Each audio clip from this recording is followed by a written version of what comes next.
बुद्ध के परिनिर्वाण से ठीक पहले जब हजारों लोग बुद्ध को अंतिम नमन अर्पित कर रहे थे, सुभद्रा नामक एक ब्राह्मण ने बुद्ध से मिलने और उनके उपदेशों को जानने की जिद की। यद्यपि पूज्य आनंद ने प्रारंभ में उन्हें मना कर दिया, परंतु उनकी विनती सुनकर बुद्ध उनसे बात करने के लिए राजी हो गए।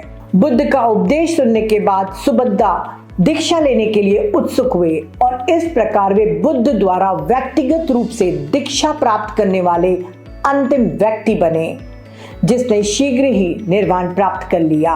दिग् निकाय के महापरिनिर्वाण सूत्र में बुद्ध द्वारा मृत्यु से पहले कहे गए अंतिम शब्द इस प्रकार माने जाते हैं: हंददानी भिक्खवे आमंत्या वो वै धम्मा संखारा अपमादेन संपादिता।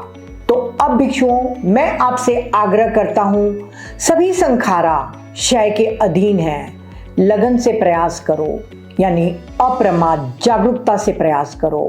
बुद्ध के इस अंतिम वाक्य में वै धम्मा का अर्थ नाशवान प्रकृति वाला है, अर्थात वह जिसकी प्रकृति क्षय होने की है। वहीं संखारा से बुद्ध का तात्पर्य उन सभी चीजों से है जो कारणों और परिस्थितियों से बनी हैं, अर्थात डिपेंडेंट ओरिजिनेशन से, यानी जुड़ी हुई चीजें। फिर चाहे वह शरीर हो या मन, विचार हो या भावनाएं, सब कुछ बदलने वाला है और एक दिन समाप्त हो जाएगा।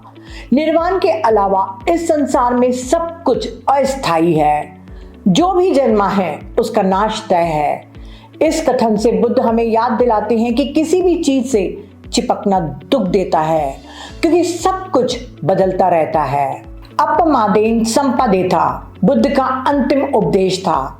इसका अर्थ है सजग रहकर पूरी लगन और मेहनत से अपना प्रयास करते रहो। अपमाद के अनेक अर्थ हैं, जैसे परिश्रम, सावधानी, सतर्कता, लगन, माइंडफुलनेस, गंभीरता, अथक परिश्रम आदि। संपादेता के भी अनेक अर्थ हैं, जैसे प्राप्त करना, सफल होना, सिद्ध करना, प्रयास करना आदि। अतः बुद्ध ने अपने शिष्यों को अंतिम उपदेश यही दिया: सजग रहो, समझदारी से जियो और सत्य को जानने का प्रयास करो और दुखों से मुक्ति पाओ। बुद्ध कहना चाहते थे कि अगर मनुष्य सजगता के साथ जिए, अपने कर्मों, विचारों और वाणी पर ध्यान रखे, तो वह स्वयं ही दुखों से मुक्त हो सकता है। किसी चमत्कार या सहारे की जरूरत नहीं, जागरूक प्रयास ही मुक्ति का रास्ता है।